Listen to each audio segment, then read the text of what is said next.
Hello and welcome back to the Deep Dive. Today we have a very interesting story for you. It's a bit of a mystery story, but it's also a true story. Yes, it is true. And it's happening right now. It might even be happening on your street tonight. Okay, before we start, I want you to, use your imagination. I want you to picture a scene in your head. Can you do that? Let's set the scene. Imagine it's a Tuesday morning. It's just a normal day. You're standing at the front door of your house. Okay. You have your coffee in one hand. You have your bag in the other. You are ready to go to work. You feel good. You're ready for the day. You look at your driveway. You look at the place where you parked your car last night. You expect to see your car there. But there's nothing. it's an empty space. Yeah. Exactly. The car is gone. It has vanished. And that is a very scary feeling. You think, wait, am I crazy? Did I park somewhere else? Right. So today, our mission is to look at this problem. We're going to talk about modern car theft. And we're using an article about a man named Callum. His car was stolen right from his home. And our goal today is to help you learn English. We'll talk about cars, crime, and technology. We'll speak slowly, and we'll explain any difficult words. We really want you to understand everything. So let's start with our source material. We have an article, and the title is Vanished in 60 Seconds. Vanished. That's a great word. It means disappeared completely. Like magic. Exactly. And 60 seconds.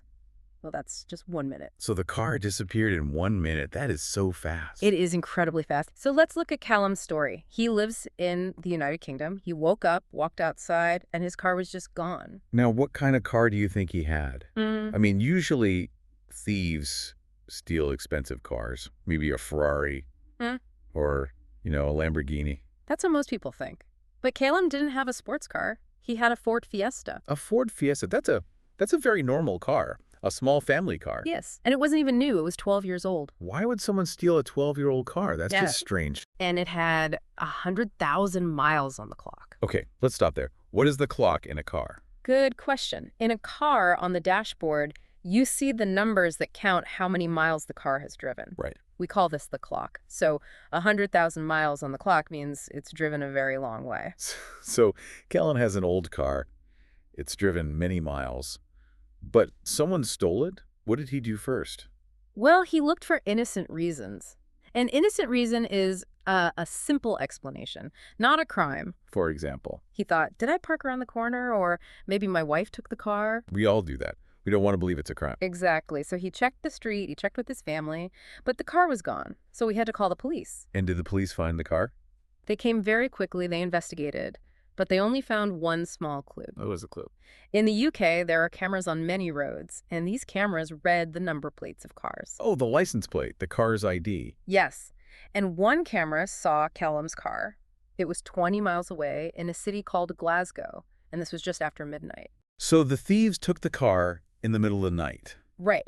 But after that one photo, nothing. The article uses a phrase here. It says, the trail went cold. The trail went cold. That sounds like something from a detective movie. What does it mean? Imagine you're walking in snow. You leave footprints, right? That's a trail. If the snow stops, the footprints stop. You can't see where the person went. The trail is cold. So for the police, it just means there are no more clues. Correct. The car just vanished. But this whole story makes us ask a really big question. How did they do it? Yes. I mean, Kalumi had the key. The key was inside his house. The car was locked. This brings us to the technology. In the past, thieves broke a window. They would connect wires together to start the engine. Hot wiring. Yes, hot wiring. But you can't really do that with modern cars. Right. No. Modern cars have computers, and they have a part called an immobilizer. Okay, let's explain that word, immobilizer. Well, to mobilize means to move. So to immobilize means to stop something from moving. An immobilizer is a computer that stops the engine from starting. It will only start if it sees the correct key. So if a thief doesn't have the key, the car stays stopped. It's immobilized. That's the theory. But thieves are smart. They use a method called a relay attack. Relay attack. Okay, this sounds important. Can you explain how it works simply? Sure. Imagine two thieves. We'll call them thief number 1 and thief number 2. Okay, so where's thief number 1? Thief number 1 stands near your house, maybe near the front door or near a window. And why does he stand there? Because that's where people usually put their keys. When you come home, where do you put your keys? Usually on a little table in the hallway, pretty close to the door. Exactly. Most people do. Now, your electronic car key is like a tiny radio. It's always sending out a small radio signal. It's kind of calling out to the car. Yes, it's saying, I'm here, but the signal is very weak. It only travels a short distance. So if the key is inside the house, the car is too far away to hear it. Correct. But Yeah. thief number one has a machine. It's an amplifier. It listens for that quiet signal from your key. And what does his machine do? It makes the signal much stronger. It sends or relays that signal to thief number two. And where is thief number 2? Thief number two is standing right next to your car in the driveway, and he has a receiver. So the signal goes from the key inside the house to thief number 1, then to thief number 2, and then to the car. Exactly. The car hears the signal, and the car thinks, oh, the key is right here next to me. The car is being tricked. Completely tricked. The door unlocks. Thief number 2 gets in. He pushes the start button. The engine starts, and he drives away. That is just terrifying. It sounds so easy. It is very easy, and it is very fast. The article says it takes less than 60 seconds. Wow. You're sleeping in your bed, and outside your car is gone in under a minute. So the technology that makes our lives easier is also making it easier for thieves. Yes. Keyless entry is convenient for sure, but it's also a weakness. Is that the only way they steal cars now? No, there is another way. It's even more high-tech. It's called a CAN bus attack. CAN bus? That's a funny name. Is it like a bus for people? No, not that kind of bus. In a computer, a bus is a wire that carries information. Think of the car like a human body. Okay. The engine is the heart. The wheels are the legs. But you need a nervous system, right? Nerves to connect everything. So the CAN bus is the car's nervous system. Yes, it's all the wires that connect the car's brain to the doors, the lights, the engine, everything. So how do thieves attack this nervous system? They find the wires on the outside of the car. Often they're just behind the headlights. Behind the lights. But that's so easy to get to. It is. They just pull out the light, they find the wires, and then they plug in a device. It's like plugging a phone into a charger. A bit like that, yeah.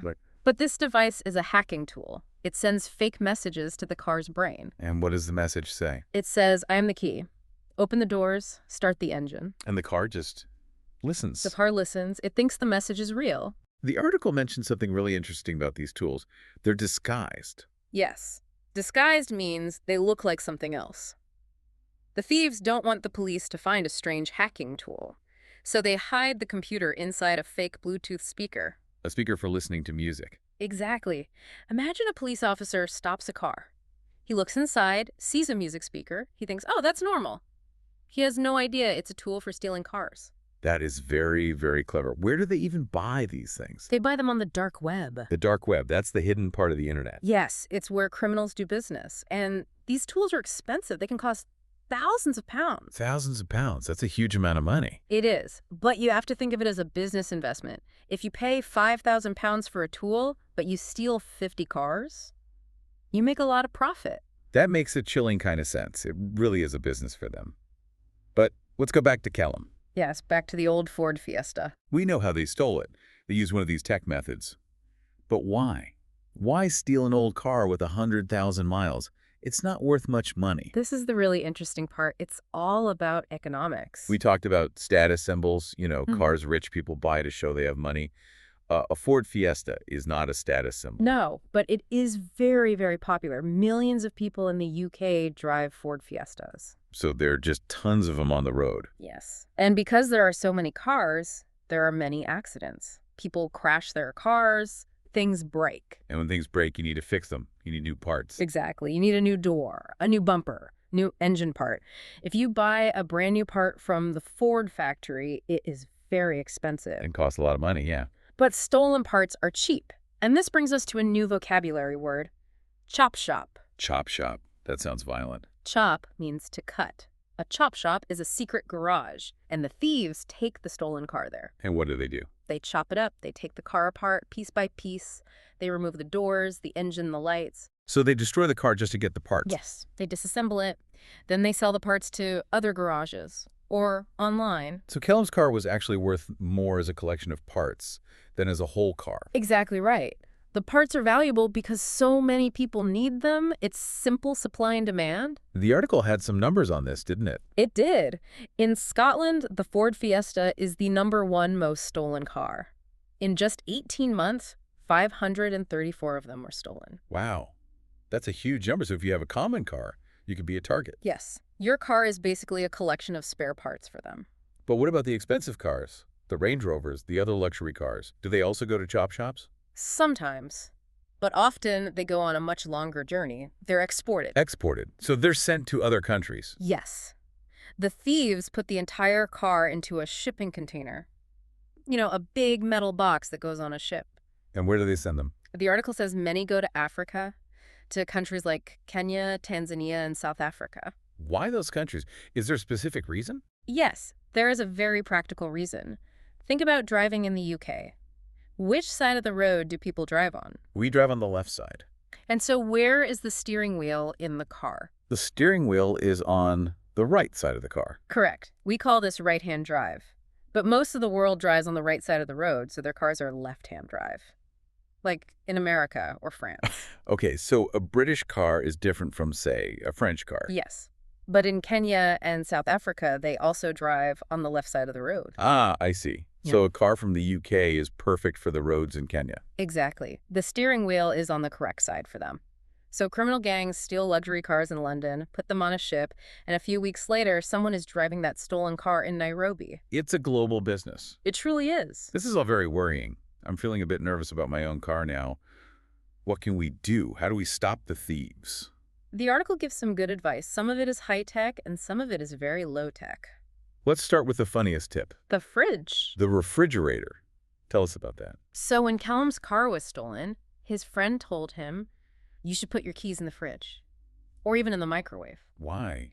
That just sounds crazy. Well, remember the relay attack. The thieves need to catch the radio signal from your key. Right. Metal blocks radio signals. A fridge is just a big metal box. If your keys are inside, the signal cannot get out. So the thief is standing outside with his amplifier, and he just hears nothing. Exactly. Silence. The car stays locked. But putting my keys in the fridge feels weird, and putting them in the microwave is dangerous. Yeah. What if I accidentally turn it on? Do not turn the microwave on. You will definitely destroy your keys. Okay, so is there a better way? Yes.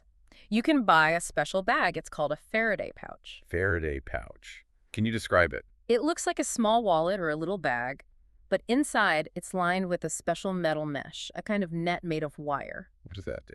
It does the same job as the fridge. The metal mesh blocks the radio signal, so you put your key in the pouch, you close it, and the car can't hear the key. Is it expensive? No, not at all. It costs less than £5. It's very cheap. That sounds like a great idea. Everyone should have one. Yes, but you have to be careful. The article says the mesh can break over time. You use it every day, opening and closing it. If the mesh breaks, the signal can leak out. So you need to check it sometimes. Exactly. Test it. Put the key in the bag, walk right up to your car, and try to open the door. If the door opens, the bag is broken. You need a new one. Good advice. What about other methods? There's all the old-fashioned security, physical security. You mean like locks? Yes, a steering wheel lock. It's a big, heavy metal bar that you lock onto your steering wheel. I remember those. My dad used to have one. They're usually bright yellow, right? Usually yellow or red. They are very bright, and that's important. Why is the color important? It's a visual deterrent.